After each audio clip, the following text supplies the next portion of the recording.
오늘은 한국경제신문 원문을 분석해보는 시간을 갖도록 하겠습니다. 비트코인 28,000달러 회복 9개월 내 최고라는 기사입니다. 비트코인의 본래 목적 탈중앙화 도달했을까요? 의문이 갈 수밖에 없을 것입니다. 오늘 우리가 한 발 더 깊게 또 더 넓게 살펴봐야 할 월가 소식들 짚어보겠습니다. 최근 비트코인은 상승 곡선을 그리고 있죠. 현재는 1.5% 정도 내리고 있으나 어제에 이어 오늘도 한때 28,000달러 선을 돌파하기도 했는데요. 은행을 둘러싼 시스템 리스크로 인해 비트코인의 본래 목적, 그러니까 탈중앙화가 주목받고 있다는 말입니다. 오늘은 비트코인 상승세를 둘러싼 요인들과 탈중앙화에 대한 분석을 짚어보겠습니다. 앞서도 언급했듯 지금은 소폭 내리긴 했으나 비트코인 주말 사이 28,000달러 선을 회복하며 작년 6월 이후 9개월 만에 최고치를 경신했는데요. 로이터에 따르면 비트코인은 지난주에만 26% 상승하며 2019년 4월 이후 4년 만에 최고 주간 상승률을 기록하기도 했습니다. 올해 들어서는 67%나 상승하고 있는데요. 비트코인 왜 이렇게 오르고 있는 걸까요? 암호화폐 전문 매체인 코인데스크는 암호화폐 상승의 배경에는 안전자산 선호 심리가 있다고 했습니다. 은행들의 유동성 위기가 부각되며 오히려 비트코인이 은행 리스크 해지 수단으로 인식되고 있다고 언급했습니다. 은행 시스템의 취약성이 수면 위로 드러나면서 대체 자산이자 디지털 금으로서 비트코인이 부각받고 있고 따라서 비트코인으로 돈이 몰리고 있다는 겁니다. 잠깐 블룸버그가 소개한 미국 SVB 은행 본사 앞에서 진행된 트럭 광고를 살펴볼까요?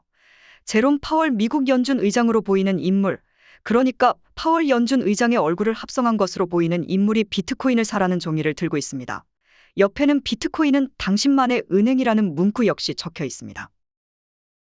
SVB 사태로 금융 시스템 리스크가 부각된 지금 대안은 비트코인이라는 맥락이라는 겁니다.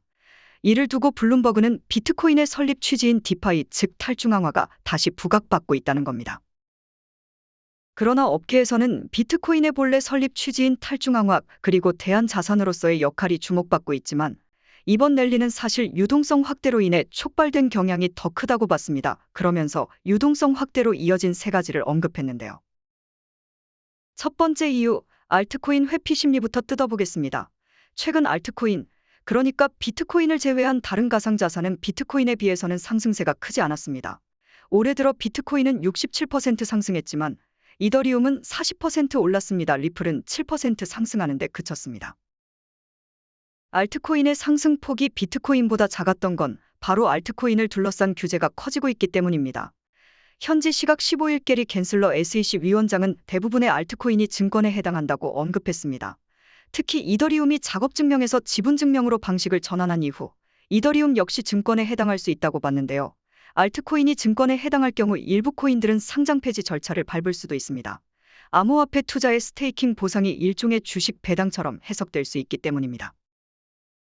따라서 암호화폐 대장 격이자 작업증명 방식의 비트코인으로 알트코인으로부터 유동성이 흘러 들어가고 있는 겁니다. 여기에 금리 인상 전망이 누그러진 점 역시 비트코인 상승세로 이어졌다고 보는 겁니다. 원래 선물 시장은 연내 금리 인하를 보고 있지 않았습니다. 하지만 최근 금융 시스템 불안 등으로 인해 금리 인하 전망이 시장에 등장했는데요. 현재 CME 패드워치에 따르면 시장은 이르면 올해 7월부터 연준이 금리 인하에 나설 수도 있다고 보고 있고 올해 금리 인하 전망은 결국 시장의 유동성이 예상보다 일찍 풀릴 수도 있다는 맥락에서 비트코인 상승을 견인하고 있습니다. 세 번째 이유도 살펴볼까요? 글로벌 중앙은행들은 은행 리스크가 번지지 않도록 빠르게 대처에 나서고 있습니다.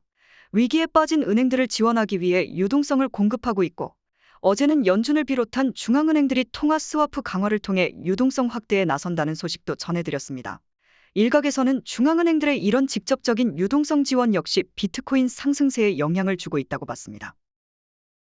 다시 앞서 본 블룸버그 기사로 돌아와 볼까요?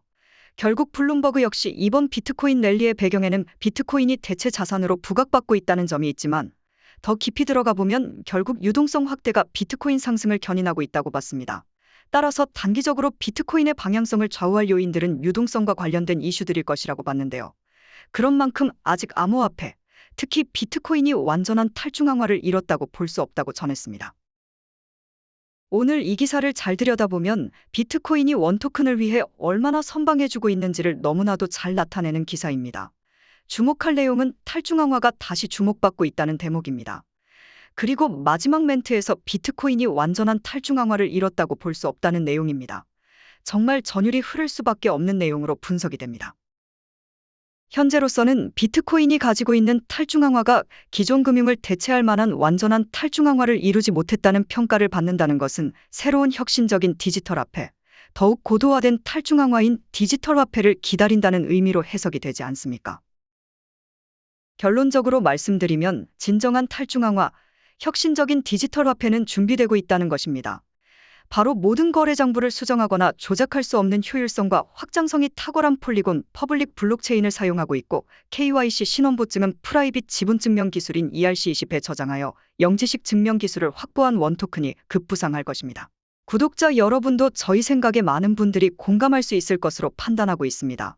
원토큰이야말로 지금의 비트코인으로 해결할 수 없는 지불과 송금수단으로의 역할을 완벽하게 해낼 수 있도록 50년간의 계획 속에서 출범을 앞두고 마지막 퍼즐을 맞춘 퍼블릭 블록체인으로 전환하는 역사적인 대전환이 이루어지고 있는 시간입니다.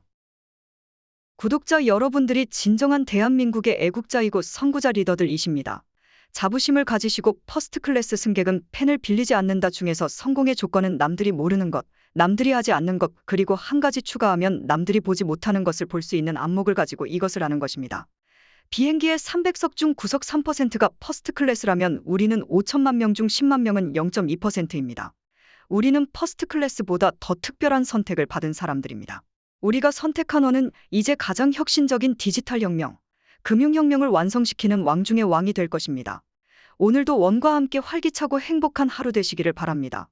구독과 좋아요, 비타민 댓글, 후원해주시는 모든 분들, 광고 한 편이라도 끝까지 봐주시는 모든 분들께 진심으로 마음을 모아 감사드립니다. 구독자 여러분 사랑하고 존경합니다.